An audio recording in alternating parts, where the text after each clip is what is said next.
Power star AP deputy CM Pawan Kalyan మీద కల్వకుంట్ల కవిత చేసిన comments కాంట్రవర్సీకి దారితీశాయా? తన అభిమాన నటుడు, జనసేన వ్యవస్థాపకుడు, ఆంధ్రప్రదేశ్ ఉప ముఖ్యమంత్రి మీద కవిత చేసిన కామెంట్స్ గురించి ఫ్యాన్స్ గరంగా ఉన్నారా? కవిత కామెంట్స్ పై స్పందిస్తూ జనసేన వాళ్ళు, ఫ్యాన్స్ ఆమె మీద రివర్స్ అటాక్ చేస్తారా?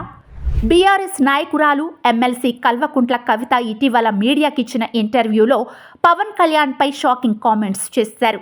పార్టీ పెట్టిన 15 ఏళ్లకు పవన్ ఎమ్మెల్యే అయ్యారు.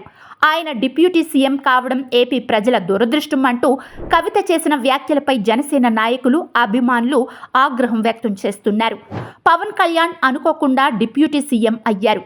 ఆయన సీరియస్ పొలిటీషియన్ కాదు. ఆయన వ్యాఖ్యలు పెద్దగా సీరియస్గా తీసుకోవాల్సిన అవసరం కూడా లేదు. రాజకీయాల్లోకి వచ్చిన కొత్తలో చేగువేరాను ఆదర్శంగా తీసుకున్నానని చెప్తూ పూర్తిగా వామపక్ష భావజాలంతో ఉన్నట్టు కనిపించారు. వైసీపీ తప్ప అన్ని పార్టీలతోనూ పొత్తు పెట్టుకున్నారు. ఇప్పుడు ఆయన వ్యవహార శైలి పూర్తిగా మారిపోయింది. లెఫ్ట్ నుండి రైట్కి వచ్చేశారు.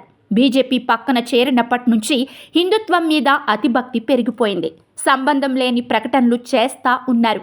రేపు తమిళనాడుకి వెళ్ళి హిందీ ఇంపోజ్ చేయడం అని చెప్పినా ఆశ్చర్యపోనక్కర్లేదు అంటూ సెన్సేషనల్ కామెంట్స్ చేశారు కవిత. ఈ వీడియో నెట్టింట వైరల్గా మారింది. దీంతో తమ నాయకుణ్ణి అన్నేసి మాటలన్నందుకు జనసేన వాళ్ళు కవిత మీద కోపంగా ఉన్నారు. బీఆర్ఎస్ వాళ్ళు కవితను సమర్థిస్తుంటే పవన్ ఫ్యాన్స్, పార్టీ వర్గాల వారు మాత్రం కవిత క్షమాపణ చెప్పాలంటూ కామెంట్స్ చేస్తున్నారు. మరి కవిత వ్యాఖ్యలపై పవన్ ఎలా స్పందిస్తారో చూడాలి. ప్రస్తుతం పవన్ తన చిన్న కుమారుడు మార్కు శంకర్ని చూడ్డానికి సింగపూర్ వెళ్లారు. వచ్చిన తర్వాత ఆయన స్పందించే అవకాశం ఉందని తెలుస్తోంది.